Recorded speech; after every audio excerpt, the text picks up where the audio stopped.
Alhamdulillahirabbil alamin wa bihi nasta'in ala umuri dunya waddin wassalatu wassalamu ala asrofil anbiya'i wal mursalin sayyidina wa nana Muhammadin wa ala alihi washabbihi ajmain amma ba'du.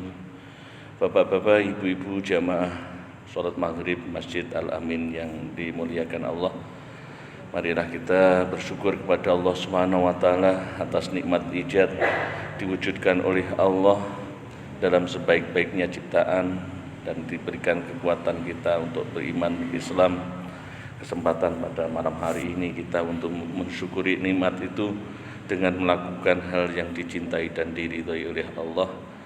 Salawat dan salam semoga senantiasa tercurah pada baginda agung Nabiullah Muhammad SAW, qudwah panutan kita semuanya, uswah kita semuanya. Semoga kita nanti bisa mencontoh perilaku beliau sehingga kita layak menghuni Jannatun Naim, idaman kita bersama. Amin ya rabbal alamin. Kepareng matur nggih, nyuwun sewu. Kronologis kemarin sebenarnya kita mulai mengkaji kitab Hikam. Mulai mengkaji kitab Hikam menika kan saya biasanya ngaji ada yang Sahih Bukhari menika kula biasanya kita masukkan di YouTube juga mekaten. Termasuk di Facebook saya ada pengumuman tentang ngaji Hikam niku. Akhirnya kan terbaca oleh kakak saya yang ada di Blitar. Kula aslinipun saking Blitar, Pak. Jadi di sana dibaca, akhirnya disampaikan kepada bapak saya. Akhirnya bapak niku matur ngebel saya pribadi, ngaji Hikame dilereni sik le ya, besok sampean urung wayahe ngaji Hikam ngoten niku. Karena pertimbangannya simbah-simbah ataupun sedulur-sedulur keluarga dari keluarga kami itu ngaji Hikamnya biasanya kalau sudah mantu umpamanya gitu, itu biasanya pun karena ada yang Pak D saya sendiri yang menjadi besannya Mbah Yai Mbah Yai Muslim Imam Puro Mbah Lim itu ngaji Hikam pun juga demikian. Dalam artian diberikan nanti istilahnya tataran yang memang tinggi demikian. Jadi terus akhirnya kemarin saya ngebel sama Mas Qadir kalau kita penting tasawuf yang tidak pada Hikam, karena Hikam itu biasanya kalau di pondok pesantren adalah sudah lanjut satu itu, dan yang kedua berkaitan dengan niku izinnya orang tua niku kan ridhonipun nggih, satu itu. Yang kedua saya pernah pengalaman pribadi itu. Waktu dulu tahun 2007 niku saya sudah sering sebenarnya tampil di TVRI Jogja, di Jogja TV, di Jeronimo dan lain sebagainya dengan identitas yang namanya teman-teman Ashabul Kahfi. Teman-teman Ashabul Kahfi yakni dengan di moderatori yang sebagai penyiar Jeronimo itu Wibi Mahardika, ada Ustadz Kuswaidi Syafi'i, Pondok Pesantren Jalaluddin Ar-Rumi, terus saya sendiri sama Ustadz Ananto Wibowo, pendiri Pondok Pesantren Gua Hiro di Sedayu. Ya, itu waktu sering sampai itu sampai dapat tawaran sama Metro TV, sama Gatot Brojomusti itu ya sudah. Tapi ketika saat itu saya ketemu dengan ayah saya pun juga dipegang. Sampean masih seneng neng TV itu istilahnya siaran TV dan istilahnya di syuting akurat itu karena memang kami itu tradisi yang sangat orang rada agak berhati-hati, tapi kenyataannya pada tahun 2014 atau 2015 Gatot Brajamuti kena kasus dengan artis siapa itu sampainya akhirnya juga mendapatkan kasus yang besar itu juga. Umpamanya saya masih mengikutinya, kemungkinan kita pun akan tergerus arus yang itu. Saya ya makanya orang tua itu insya Allah ada manfaat barokahnya. Wabil khusus meski ayah saya itu mungkin dari klan dari keluarga keturunan Mbah Soleh, Mbah Fadil, pendiri pondok, termasuk dari pondok Ponorogo itu termasuk pondok yang besar, Maya, Gontor dan lain sebagainya, itu mungkin sekarang paling sepuh, lebih dari siswane meh 100-an langkung tetes niku tetes memberi kula ngoten niku. Makanya kajian kita nyuwun sewu nyuwun izinipun kita gantos Nasaihul Ibad nggih. Niki penting tasawuf nggih, sini tasawuf mungkin tetap arahnya kepada tasawuf tapi ingkang tidak kepada hikam. Setunggal mugi-mugi kanthi menika kula birrul walidain kalih tiyang sepuh kula panjenengan sedaya nggih angsal manfaat barokahipun, jamaah sedaya ingkang mendengarkan juga mendapat manfaat dan kitab kita juga mendapat manfaat. Amin ya rabbal alamin. Ala hadiniyah wa kulli niyatin sholihah ala ma ana wa abauna wa aslafuna sholihun. Al-Fatihah. A'udzubillahi minasyaitonir rajim. Bismillahirrahmanirrahim. Alhamdulillahirabbil alamin.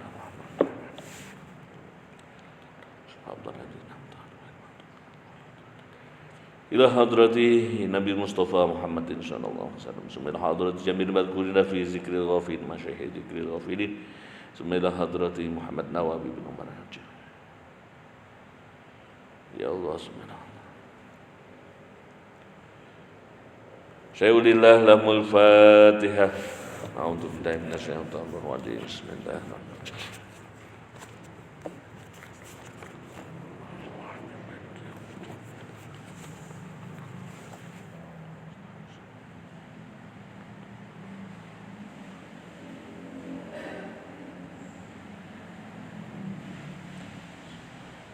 Bismillahirrahmanirrahim. Bismillahirrahmanirrahim. Matusannu inda ibtida'i kulli umurin ghaira muhkiratin fa in tarakaha fi awwaliha atabiha fi asnaiha biqauli bismillah fi awwalihi wa akhirih.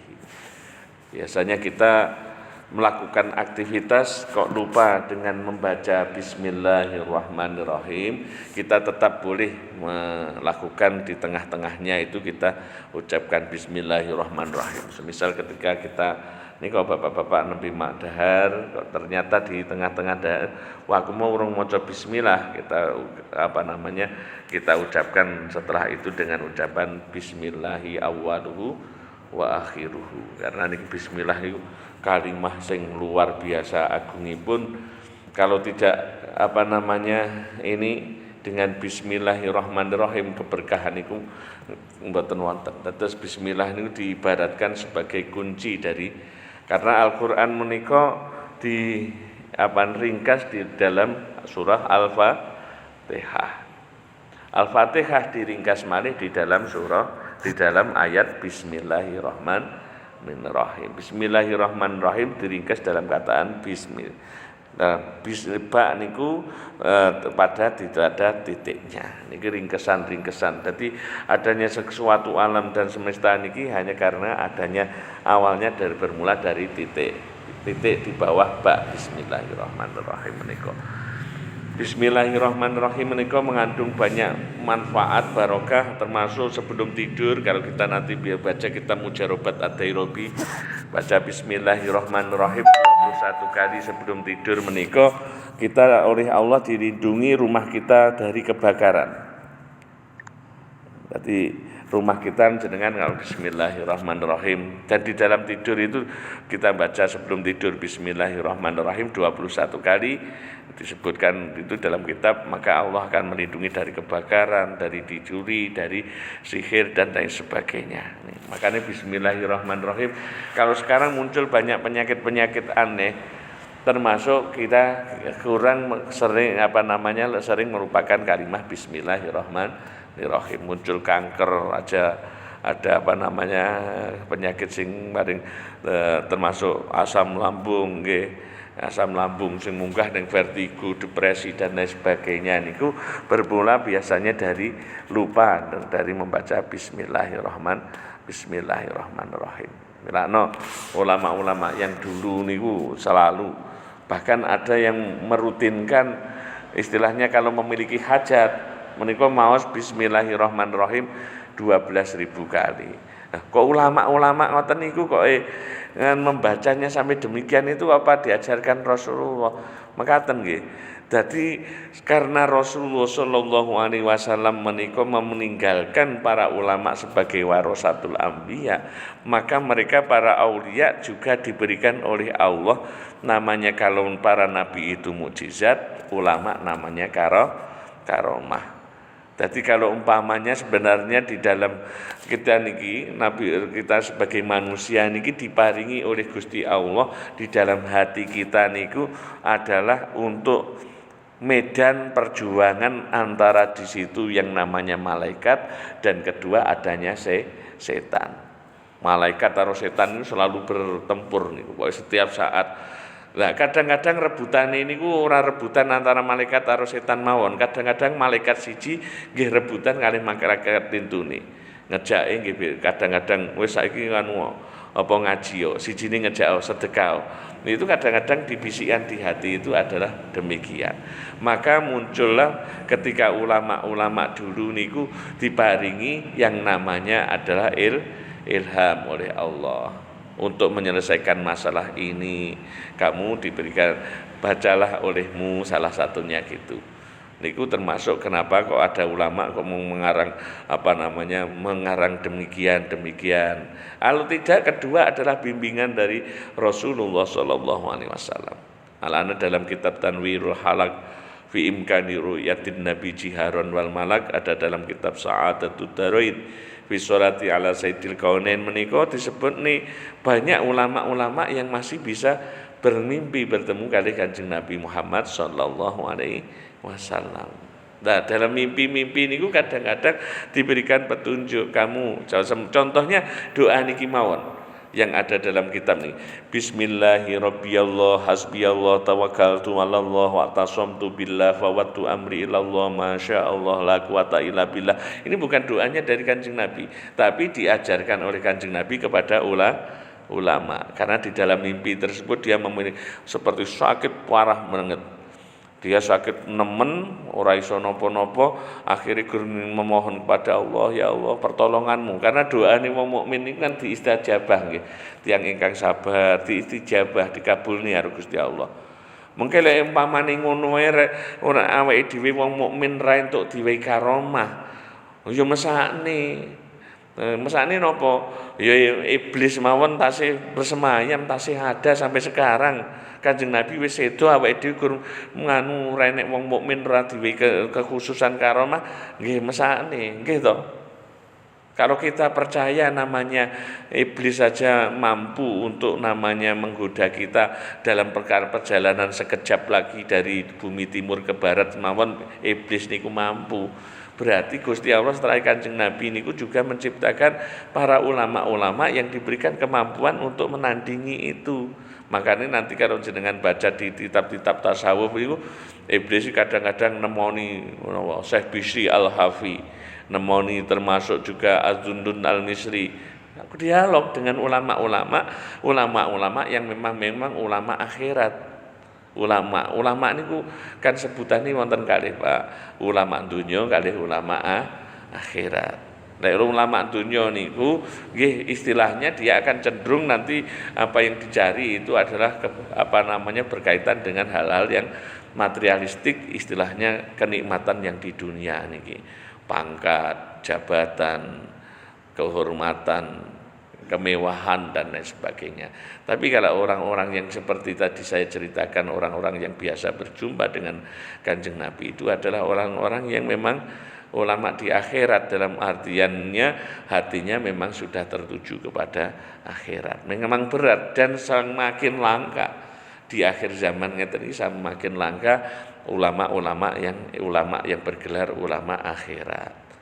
Makanipun di Bidayatul Hidayah nih kok disebut nih yen kowe golek ngilmumu antek dhuwur sak mono-mono gur pengin ning kono gur ngumpulne harta, golekmu ngilmu lek ning kono gur ben supaya dilem wong, supaya kamu mengungguli ulama-ulama yang lain untuk berdebat. Tolabul ilmimu itu adalah di situ adalah tolabul ilmi yang membuat engkau sengsara di akhirat. Bidayatul Hidayah menyebutkan ngoten niku. Tidak engkau menuntut ilmu itu untuk mendapatkan al-hidayah. Al-hidayah niku napa? Petunjukipun saking Gusti Allah. Ilakno kalau kita ditanya muskil, kok saiki ora nganu macane apa-apa kok sakmene dingeten-ngeten iki.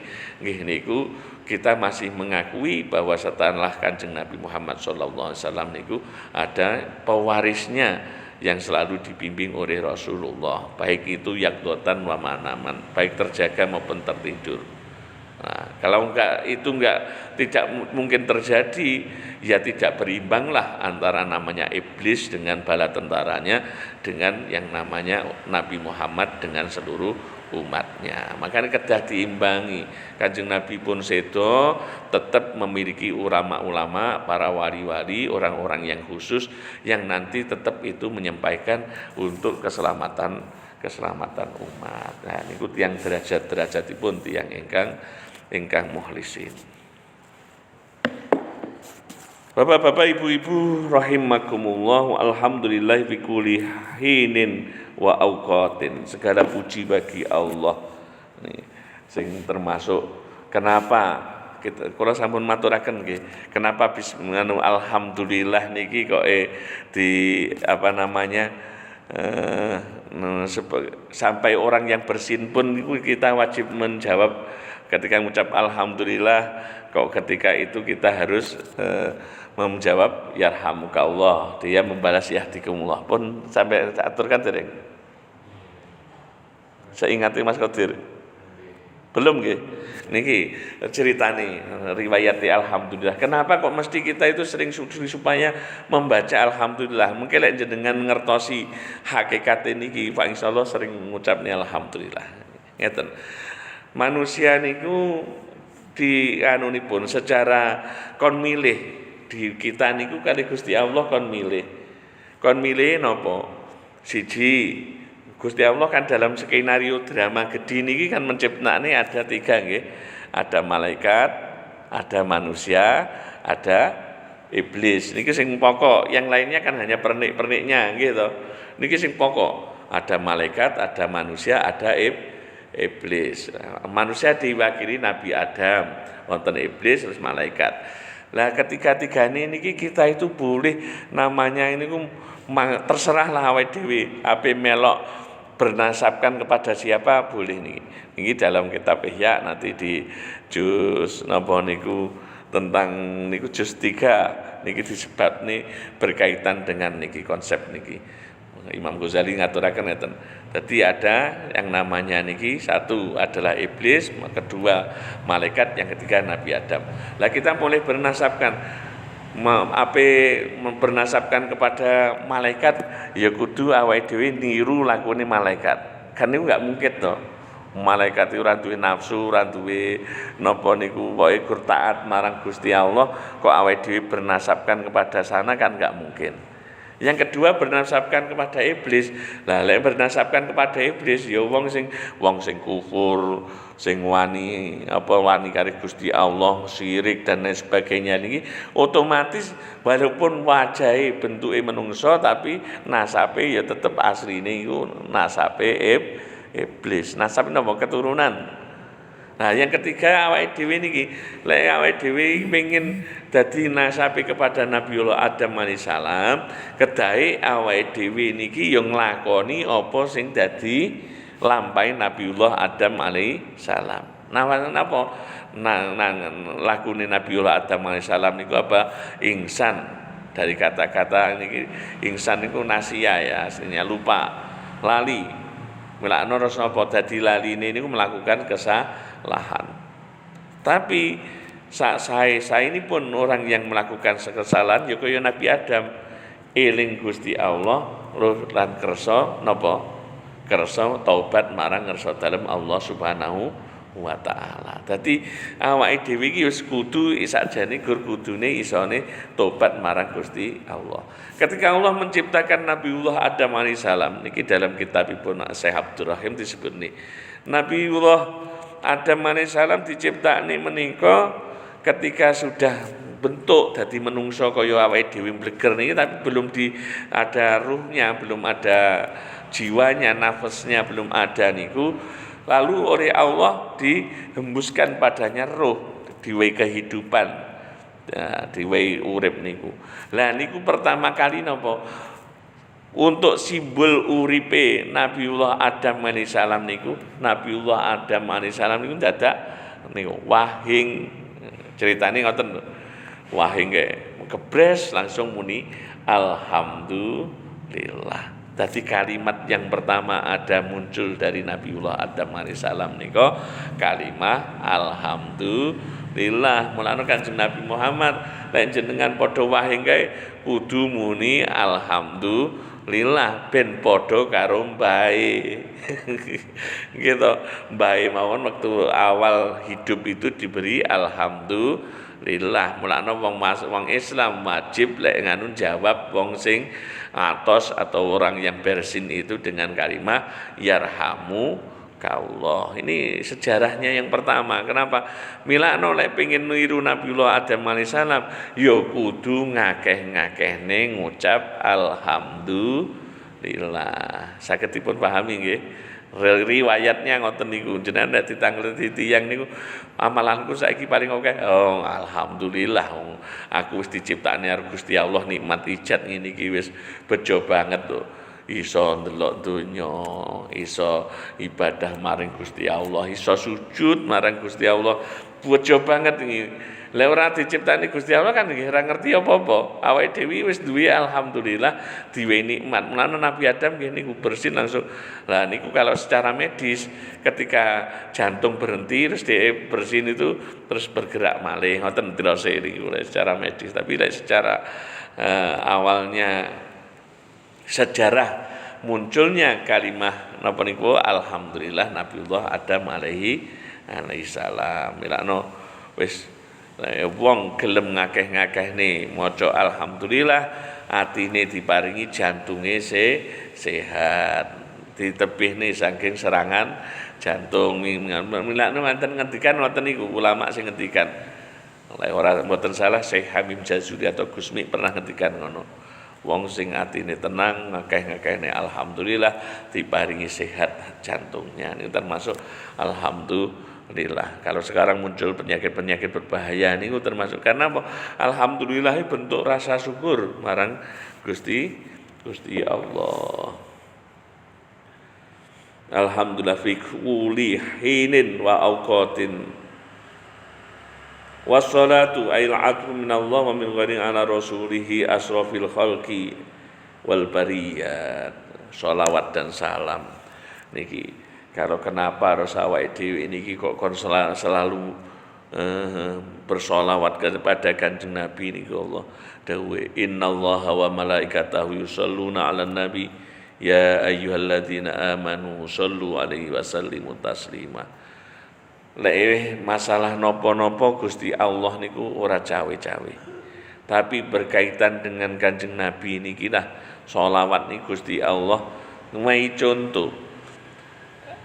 Lek istilahé napa niku diibaratne kaya awake dhewe selawat niki napa Panglima TNI hormat marang presiden ngoten niku lho. Nah niki selawate. Dadi presiden hormat marang Panglima TNI misalipun niku lho. Niku kan ya hormat bener hormat ngeten niki ya kaya awake dhewe kan ya hormat. Tapi hormate lek niki krana krana Allah maringi keistimewaan dumateng Kanjeng Nabi Muhammad sallallahu alaihi wasallam sampai Allah pun hormat kepada Kanjeng Nabi. Niki dalam artian innallaha wa malaikatahu yusholluna 'alan nabi ya ayyuhalladzina amanu shollu 'alaihi wa sallimu taslima. Niku maksudne ngono. Gampangane kula ndamel contoh misalipun mekaten niki. Jadi gampangannya mudah tembungnya itu ya seperti ini presiden saja hormat kepada Panglima TNI setelahipun karena napa nggih jabatane niku istimewa mungguhe Gusti Allah niki karena napa Kanjeng Nabi adalah kekasihnya Allah khalifahnya Allah di muka bumi ini yang ada hadis-hadis yang menyebutkan sekiranya tidak karena Kanjeng Nabi Muhammad sallallahu alaihi wasallam Gusti Allah tidak menciptakan langit bumi saisine niki. Ora awake dhewe ora muncul. Milakno wujude awake dhewe niki nggih berkat krana wujude Kanjeng Nabi Muhammad sallallahu alaihi wasallam. Hadhihi munabbihatun 'alal istidati li yaumil ma'ad. Jadi kitab ini memberikan kepada kita pepeling memberikan kita suatu nasihat untuk bersiap-siap kepada hari kembali kita kepada Allah Subhanahu wa taala. Dalam artian sesuk iki kapiye aku iki. Sesuk iki apa ya tenan. Lek wis awake dhewe ning kubur iki cek enek sing gelem ndongakne awake dhewe. Apa lek wis ning kubur kuwi sesuk iki padha awake dhewe mengenang kebaikan-kebaikan kita. Liyaumil ma'ati kan ngeten iki. Intine awake dhewe nyiapne niki. Wong cerdas ngendikane Kanjeng Nabi niku napa? Wong sing nyiapne sesuk ning akhirate. Wong cerdas tenan. Hidupnya dihiasi dengan ibadah-ibadah. Neng donya karena wong ini kebagi menjadi 3 nggih Bapak-bapak Ibu-ibu rahimakumullah. Siji wong sing memang di dunia ini kepenak, neng akhirat ya kepenak. Neng donya niki kepenak wonge, maksude ya kaya wis kehidupane enak, fasilitas dari Allah lengkap, apapun diberikan kemudahan-kemudahan. Tapi di akhirat besok ya mudah, ya enak, panggan ning swarga. Yang kedua enek niki ning dunyane kepenak, ning akhirat ora kepenak. Wong kafir kathah mengke. Wong kafir, wong munafik sing dibayar rezeki, apa-apa fasilitas dia dipenuhi oleh Allah di dunia ini kepenak mereka, tapi di akhirat neng neraka tok. Atau sebaliknya, nggih, atau sebaliknya di sini neng dunia iku ora kepenak, nggih. Neng dunia iki ora kepenak, wong nyatane apa fasilitasnya dibatasi oleh Gusti Allah. Bahkan untuk mencari nafkah pun sulit misalipun. Wis pokoke sampai ora kepenak tuh. Tapi ning akhirat karena dhewe nyembah tenan karo Gusti Allah diparingi kepenak swarga. Aja ngantos dadi wong sing sekawan iki kaping 4. Ning donya wis ora kepenak, ning akhirat tambah ora kepenak. Mulane sing paling penak niku ya ning donya ya kepenak, ning akhirat ya kepenak. Tapi niki longko.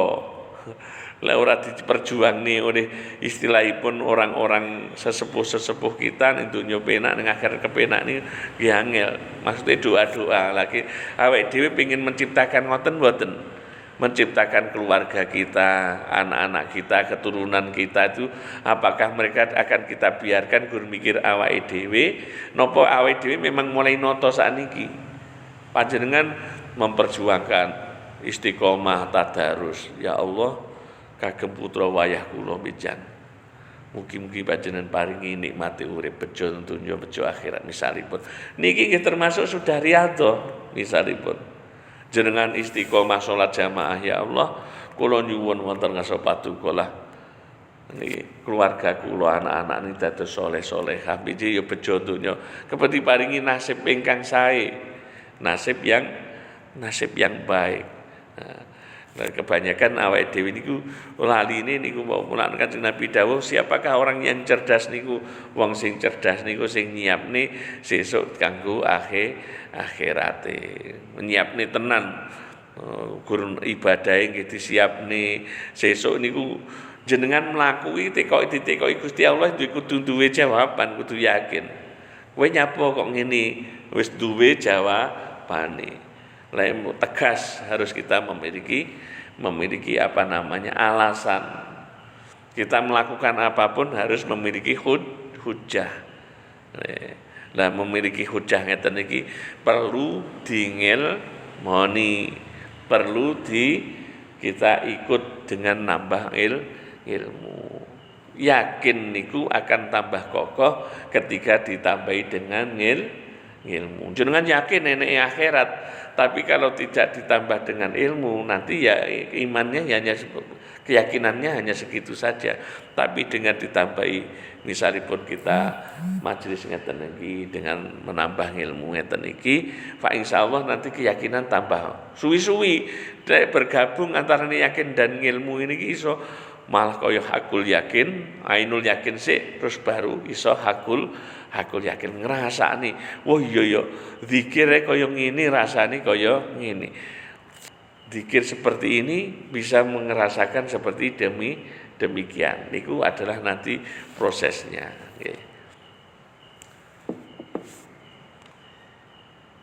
Fa inna minha ma yakunu masna wa minha ma yakunu sulasian ila tamamil asyrah. Dalam nasihat-nasihat kitab ini ada yang sifatnya hanya dua hadis atau dua akhbar atau dua riwayat, ada juga yang hanya 3 sampai ada dalam satu bab itu ada 10. Jumlahnya makalah ini adalah sebanyak 214. Ahbar ada 45 juga, dan selainnya itu adalah asar. Jadi ini adalah cerita-cerita asar ini nopo, cerita-cerita ini orang soleh. Melaknat kalau orang-orang soleh itu memiliki kebiasaan-kebiasaan, memiliki hal-hal yang diikuti dari orang generasi sebelumnya. Awake dhewe niki iso ningali akhlake tiyang misale, niku mesti tertarik. Wah kayak nek sing wong akhlake apik, mesti nanti akhlaknya yang baik ini mesti diambil dari siapa? Milakno di dalam, saya pernah nulis buku judulnya Nabi Khidir, diterbitkan oleh Pustaka Pelajar, Pustaka Pesantren Elkis. Itu waktu saya menulis itu ada ulama yang mengatakan wujud saya ini adalah satu orang, tapi di dalam diriku ini ada 40 orang kekasih Allah atau wali, ada 40 ulama. Karena apa? Setiap ulama saya ambil satu akhlaknya. Misalnya saya bertemu dengan guru saya, ini Habib siapa, ini yang baik itu saya ambil satu itu. Misalnya dari guru ini saya mengambil cara senyumnya, saya dari guru ini saya mengambil cara menghormati tamunya, saya mengambil dari kiai saya yang ini bagaimana ia sholatnya, saya mengambil dari guru saya ini bagaimana berdoanya, aku mengambil dari guru ini bagaimana cara dia istilahnya memakai pakaiannya. Jadi semua itu sampai mengatakan saya mengambil dari 40 ulama besar, sehingga dalam diri saya itu ada 40 ulama besar meskipun wujud saya hanya satu. Nah, ngeten iki nunjukni apa? Karena kalau kita ingin menuju kepada kebaikan mesti kudu nyontoh kepada, makanya Kanjeng Nabi sebagai uswatun hasanah sing sampurna. Sayyidina Abu Bakar nyontoh dumateng Kanjeng Nabi, contone napa jujure Kanjeng Nabi niku Abu Bakar nggih mencontoh bener. Terus lembutnya sahabat Abu Bakar ini dirut-dirut nangis. Mulakno di dalam Sahih Bukhari niku ceritane Abu Bakar Kanjeng Nabi wis gerah, Kanjeng Nabi niku wis duyuk-duyuk melampah niku diseret-seret ajeng teng masjid niku. Niku Kanjeng Nabi perintah kepada Aisyah, "Wahai Aisyah, sampaikan kepada Abu Bakar untuk mengimami salat." Aisyah laporan marang Kanjeng Nabi. Kanjeng Nabi, ya Rasulullah, sahabat Abu Bakar ini mboten kiyat. Beliau itu kalau berdiri di tempat panjenengan yang pengimaman niku mesti terus langsung nangis. Ora kuat ngucap malah rasido salat. Sampai 3 kali Kanjeng Nabi dawuh ning panjenengan mungkin juz tunggal Sahih Bukhari bisa dibuka. Kanjeng Nabi perintahnya, Aisyah, perintahno Abu Bakar kon ngimami salat kae. Akhire ngoten niku panggah mboten purun ketiga, akhir Kanjeng Nabi niku dibopong di tengah-tengah niku napa jenenge? Dikepit wong kalih Kanjeng Nabi. Niki setunggalipun sahabat, ya Allah insyaallah mboten itu Ibnu Abbas, setunggalipun riwayat niki Siti Aisyah mboten gelem nyebut warajulun ngoten mawon. Ini setunggalnya sakjane terus di akhir riwayat disebut nih bahwa itu adalah sahabat Sayyidina Ali. Napa Siti Aisyah puwegel dan mateng Kanjeng Nabi, di mateng Sayyidina Ali. Wajar nggih cerita niku sakjane. Ceritane sahabat Sayyidina Ali iki wekdal Kanjeng napa Siti Aisyah waktu ada hadisul ifki. Hadisul ifki napa?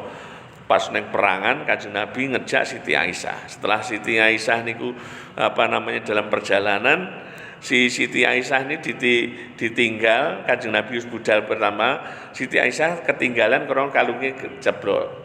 Nah, ketika ceblok niku akhirnya Siti Aisyah goleki balik ketika dhewe qadha'il hajah. Balik ning pasukan meneh, pasukan wis ilang. Akhirnya hanya tinggal seseorang sahabat yang di belakang niku nemokne Siti Aisyah. Mulane Siti Aisyah ditumpakne di kendaraane sahabat niku. Akhirnya tersebar oleh apa jenenge wong munafik lek Siti Aisyah selingkuh. Bahasane ngoten sekarang. Wah niku kan Siti Aisyah satu bulan nangis terus, antek kurus niku. Kula maca hadis niku kula nggih berebes nangis. Brebes nangis kula apa mesakne Ummul Mukminin niki ya yang ngenten lho difitnahi wong ngoten niku. Ya Allah. Akhirnya napa? Sampai demikian itu akhirnya ketika Kanjeng Nabi bingung sebelum ada ayat yang turun menunjukkan kepada kesucian Siti Aisyah dari peristiwa itu niku njaluk pertimbangan Sayyidina Ali. Hei Sayyidina Ali, piye menurut pendapatmu tentang cerita yang sekarang lagi berita-berita hoak, berita-berita yang sangat saiki lagi banter-banter dari Siti Aisyah ngene iki. Wah, Kanjeng Nabi kaya wong wedok iku ora ukur Siti Aisyah tok. Mbok patus wong wedok liya mawon. Lah niku Siti Aisyah pegel nemen kali Sayyidina Ali. Krana nasihati Kanjeng Nabi dengan itu. Milano sampai ada perang Siffin dan lain sebagainya niku nggih krana mangkel. Tadi dulu itu ya peristiwa ngoten niku nggih biasa. Maksudnya apa? Sahabat ya pegel harus sing anu ya manusiawi ngeten lho. Manusiawi kepada seperti kita lek pomo dipegeli ya pegel ngoten niku lho. Dadi kita harus akhiri kalau kita bisa memandang hadis ngoten niku dadi objektif. Zaman sekarang pun niku oh ya awake dhewe iki ya ngono ya. Wong ummahatil mukminin mawon mekaten ya cek diwehi pegel, rasa pegel karo Sayyidina Ali. Niku mau sami di sahabat Umar bin Khattab ngambil dari Kanjeng Nabi nopo sing sae dari Kanjeng Nabi. Sahabat Utsman, oh Al-Qur'ane tenanan. Sayyidina Ali ini. Jadi kita mengikuti siapapun dari para sahabat itu tetap selamat. Mengikuti Abu Bakar ya kita selamat. Mengikuti nopo kejujurane, ringkih hatine, lembute hatine. Contoh Abu Bakar. Lah wong mukmin niku kudu duwe potensi ngoten niku. Kita mau menjadi idola kita siapa? Apakah Abu Bakar, apa Umar, apa Utsman atau Sayyidina Ali sing alim sebagai babul ilmi ditekoki napa-napa saged niku. Atau sahabat Ibnu Abbas, Ibnu Mas'ud, Abdullah bin Umar, orang-orang yang luar biasa. Kita gari mencontoh ngoten niku. Nah, dari itu kita ngambil milano lek ngeten niki sebenarnya kita secara tidak langsung sebenarnya ngambil ilmu dari guru-guru kita. Macane Al-Qur'an ngene iki. Salate awake dhewe iki mesti ada yang kita contoh. Selain diri kita inovasi loh mungkin mesti macane Al-Qur'an kita ada yang contoh. Kita umpamane poso niku poso sing model apa kita ngoten nggih. Semuanipun ada percontohan. Lah niku lek iso wonten sanate dumateng Kanjeng Nabi Muhammad sallallahu alaihi wasallam sambungane. Kados niki ngepasi niki kan sebenarnya kalau ngaji Nasoihul Ibad bareng ini kan terakhir ini pas sama teng putih niku kali rencang di Beduan niku kan sering setiap anu niku teng Beduan nggih teng Beduan niku wekdal semanten kali juga ngaji tafsir kali Gus Baha Sahih Bukhari tapi belum mulai ternyata ada pandemi nggih ini. Kita memerlukan sanad. Wis minimal awake dhewe krungu, panjenengan menangal krungu. Nek kula krungu mistalipun sanad kula niku dari Mbah Yai Hasyim Saleh, ngaji kitab kula riyen ten Ponorogo. Mbah Hasyim Saleh niku muridipun Mbah Muhsin, Mbah Gusmi juga muridipun Mbah Abdurrahman Meranggen, juga muridipun Mbah Abdullah Umar Solo, ada dari Termas, dari Pondok. Jadi sebenarnya kita memiliki guru jalur-jalur yang sampai kepada Rasulullah sallallahu alaihi wasallam. Dan niku sing sesuk iso tinggi napa niku? Tinggi gaman. wonten ngersani Allah Subhanahu wa taala. Milano ngaos menika Kanjeng Nabi niku kalau hari Kamis niku di dalam hadis nanti di dalam juz 3 atau juz 4 Sahih Bukhari ngaji kali ibu-ibu. Nggih. Jadi kita itu kalau mengerti ngaji hadis-hadis Kanjeng Nabi Sahih Bukhari dan lain sebagainya nanti ngertos kebiasaan Kanjeng Nabi ngoten niku. Kan kali bapak-bapak sudah hari apa? Kanjeng Nabi nggih ngaos. Ibu-ibu pada protes do Kanjeng Nabi ngajine kok gur garu bapak-bapak mawon, mbok ya ibu-ibu dipun bagi. Akhirnya Kanjeng Nabi ya wis dina anu ngoten niku. Dadi majelis ilmu ngeten iki sebenarnya sudah dicontohkan oleh Kanjeng Nabi Muhammad sallallahu alaihi wasallam. Samangke semakin tambah banyak ilmu nih kita pengetahuan, sering bertemu dalam majelis-majelis ngeten iki, Pak insyaallah gambaran komplit niku saged lah. Awake dhewe ketika membayangne Kanjeng Nabi kados mengkaten, salate Kanjeng Nabi kados mengkaten. Lah niku lah sing nambahi mahabbahe awake dhewe. Nggih. Saya mulano di dalam kitab Sa'adatud Darain bi sholati ala sayyidil kaunain disebut nih lek kowe urung iso mbayangne Kanjeng Nabi usahano pokoke dibayangne sak muncul-muncule piye iso mbayangne wajahe Kanjeng Nabi. Lah niku isu melalui proses. Nggih, melalui proses. Ada pertanyaan? Nggih. Assalamualaikum warahmatullahi wabarakatuh. Untuk kalimat yang diucapkan pertama Nabi Adam alaihissalam tadi kan alhamdulillah Nggih. itu aku saat bersin ya. Iya. Yaitu apakah hukumnya sama dengan orang yang mengucapkan salam yang menjawab itu wajib seperti itu Pak? Sama nggak? Karena nanti kalau alhamdulillah kan Pak Nggih. sama dengan salam dan jawab juga hukumnya sama nggak dengan itu? Nggih. Jawabannya hukumnya sama. Sampai kita kalau umpamanya ada orang alhamdulillah kalau tidak alhamdulillah dosa kita. Karena itu kewajiban. Bahasa Kanjeng Nabi sesuatu kewajiban. Kewajiban itu adalah sesuatu yang bila ditinggalkan mendapatkan dosa. Milano nek bersin mung alhamdulillah jangan yarhamuka Allah. Kados assalamualaikum. Waalaikumsalam warahmatullahi. Niku kalimat sing utama nggih. Nggih, ngoten nggih. Wonten malih cekap? Nggih, dados kalimah sing utama kita memperbanyakkan niku termasuk alhamdulillah. Di keadaan apapun kita memperbanyak alhamdulillah. Bahkan saya baca di dalam nanti juz 3 ya juga itu ada istilahnya demikian. Kenapa ketika kita digibah orang, digibahi, dirasani, difitnah orang, kok kita harus jawabnya dengan alhamdulillah? Karena apa? Itu adalah amalan yang murah ringan dari kita, tapi derajatnya tinggi di hadapan Allah. Wis meneng wae dikirimi pahala karo Gusti Allah. Ya. Penak to meneng mawon to awake dhewe ora usah gur sabat alhamdulillah. Kenapa ketika digibahi? Karena orang yang gibah tadi dia pahalanya akan diberikan kepada kita. Kalau dia tidak memiliki kebaikan, dosa kita diberikan kepadanya. Makanya enek sapa iku. Aku lek digibahi wong ora tak ngapura wonge. Kepenak men iki amal sing mungkin wae aku ora usah nglakoni apa-apa, malah aku entuk istilahnya sing mesti dikabulne karo Gusti Allah. Dalam artian mesti ditampa karo Gusti Allah amale yen sabar. Nggih. Al-Fatihah.